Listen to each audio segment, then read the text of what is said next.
તાપીના વાલોડની અંદર ઘોડાપૂરની સ્થિતિ છે। લોકો પરેશાન થઈ રહ્યા છે, ત્યારે સ્થાનિક ધારાસભ્યએ વાલોડની મુલાકાત લઈ અને સ્થિતિનો તાગ મેળવ્યો।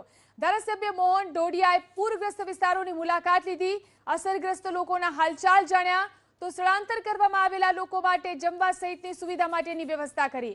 ધારાસભ્યએ વાલોડ ઉપરાંત નલોથા, અંબાજ સહિતના પૂર પ્રભાવિત ગામોમાં પણ નિરીક્ષણ કર્યું। તો જે રીતે તાપીની સ્થિતિ વધુને વધુ ખરાબ થઈ, ધારાસભ્ય મોહન ઢોડિયાએ પૂરગ્રસ્ત વિસ્તારોની મુલાકાત લીધી છે, અસરગ્રસ્ત લોકોના હાલચાલ તેમને જાણ્યા, આ સાથે જ જે લોકોને સ્થળાંતરિત કરવામાં આવ્યા છે તેમની મુલાકાત લીધી। તો તાપી જિલ્લામાં નદીઓ તોફાની બની છે, તાપીના વાલોડમાં જનજીવન પ્રભાવિત થયું છે, નુકસાન પણ થઈ રહ્યું છે। વાલોડ ગામમાંથી પસાર થતી વાલ્મીકી નદીમાં ઘોડાપૂર આવતા નુકસાની જોવા મળી। પાણીની થપાટને કારણે